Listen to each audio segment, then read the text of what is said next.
وہابی کسے کہتے ہیں؟ حیرت کی بات ہے کہ اتنا عرصہ لاہور میں رہتے وہابی کو آپ نہیں جانتے۔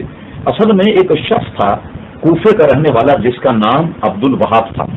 عبد الوہاب کے یہاں ایک لڑکا پیدا ہوا اور عبد الوہاب نے اس لڑکے کا نام محمد رکھا۔ یہی وہ شخص تھا کہ جس نے پڑھنے لکھنے کے بعد میں لوگوں کو گمراہی کی جانب اس نے ترغیب دلائی۔ اگر آپ کو فرصت ملے تو آپ اگر تفصیل کو پڑھیں تو آپ حقیقت تک پہنچ جائیں گے کہ یہ وہابیت نے جنم کیسے لیا۔ مثال کے طور پر آپ جانتے ہیں کہ سلطنت عثمانیہ ایک عظیم الشان سلطنت عثمانیہ تھی۔ جب برٹش گورنمنٹ کی ٹوٹ پھوٹ شروع ہوئی تو انہوں نے برطانیہ نے کیا کیا کہ اپنی ایک نو آبادیاتی منسٹری قائم کی، اور اپنی اس منسٹری میں بے شمار جاسوسوں کو مسلمانوں کی تباہ اور مسلمانوں کی سلطنتوں کو تباہ کرنے کے لیے انہوں نے دنیا کے ہر شہر میں بھیجا۔ اسی طریقے سے ان جاسوسوں میں ایک جاسوس کا نام ہمفرے، آپ کتاب کو ملاحظہ فرمائیے، کئی زبانوں میں چھپ چکی، اگر آپ کہیں تو ہم اس کے اقتباسات آپ کو گویا انٹرنیٹ کے ذریعے سے بھی دے سکتے ہیں۔ ہمفرے نے اپنے اعترافات میں جو اس نے مظالم ڈھائے، مسلمانوں کی کیسے جاسوسی کی، سلطنت اسلامیہ کو کیسے توڑا، کیسے اس نے عربی پڑھی، کیسے اس نے استنبول میں رہ کر ایک شیخ سے ترکی زبان سیکھی، اس کو اگر آپ پڑھیں تو اس نے بڑی تفصیل سے لکھا کہ میں عراق گیا اور عراق میں میری ملاقات محمد بن عبد الوہاب سے ہوئی۔ میں نے محمد بن عبد الوہاب پر یہ گفتگو کی کہ شراب جو ہے وہ حرام نہیں، اور میں نے اس کو قرآن مجید اور حدیث سے یہ ثابت کر دیا کہ شراب حرام نہیں، اور اس کو میں نے شراب پلائی۔ شراب پلانے کے بعد پھر میں نے اس کو ایک نئے جال میں پھانسا، اور میں نے اس سے کہا کہ یہ بتاؤ کہ متع جائز ہے یا نہیں۔ محمد بن عبد الوہاب نے کہا کہ متع تو حرام۔ پھر وہ کہتا ہے ہم کرے کہ میں نے متع پر مناظرہ کیا، اور مناظرہ کرنے کے بعد محمد بن عبد الوہاب کو متع کرنے پر میں نے آمادہ کیا۔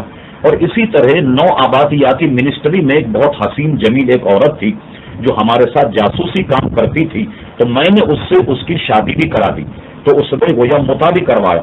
اس طریقے سے پھر وہ کہتا ہے کہ میں نے اس کے ذہن میں یہ بات ڈالی کہ تم بہت بڑی اسکالر ہو اور اللہ تبارک و تعالیٰ نے کسی عظیم کام کے لیے تم کو پیدا کیا، اور اس نے کہا میں نے اس کو یہ جھانسا دیا کہ تم ایسے ہو جیسے امیر المومنین حضرت عمر رضی اللہ تعالیٰ عنہ ہیں، اور اس طریقے سے غبارے نے ہوا بھرنے کے بعد انگریزوں نے اس کو نجد کی سرزمین پہ لا کر استعمال کیا۔ اس کی کتاب قدیمی بھی ہمارے پاس موجود ہے اور آج کل جو چھپتی ہے وہ بھی موجود ہے، جس کا نام کتاب التوحید۔ کتاب التوحید اگر آپ ملاحظہ فرمائیں تو اس نے اپنی جماعت کے علاوہ تمام دنیا کے مسلمانوں کو کافر کہا، یہاں تک کہ وہ اتنا انتہا پسند تھا کہ کسی عورت کو جو سنی ہوتی اس کو کہتا کہ تم وہابی بن جاؤ، جب وہ وہابی بن جاتی تو اس کا سر مونڈ دیتا، کہتا کہ یہ اس کے زمانے جاہلیت کے بعد۔ اس سے اس کی انتہا پسندی کا اندازہ لگائیے۔ علامہ ابن عابدین ابن شامی جن کی فتوی کی کتاب ابن شامی سے کوئی دارالفتاوی مستغنی نہیں ہو سکتا، علامہ شامی نے اپنے مقدمے میں بھی اس کا ذکر فرمایا۔ ایک مشہور حدیث ہے کہ نبی کریم صلی اللہ علیہ وسلم مال غنیمت تقسیم فرما رہے، ایک کمبخت منافق کھڑا ہوا اور اس نے یہ اپنے تئیں دیکھا کہ مجھے شاید کم مال ملا، وہ کہنے لگا اے محمد صلی اللہ علیہ وسلم عدل کیجیے عدل کیجیے۔ حضور نے فرمایا کمبخت میں اگر عدل نہ کروں تو ہے کوئی دنیا میں عدل کرنے والا؟ حضرت عمر رضی اللہ عنہ اس پر تلوار سوت لی، کہا حضور ماروں اس کی گردن؟ آپ نے فرمایا نہیں، اس سے قوم پیدا ہوگی جو قرآن پڑھے گی مگر قرآن اس کے حلقوں کے ان کے حلق کے نیچے سے نہیں اترے گا۔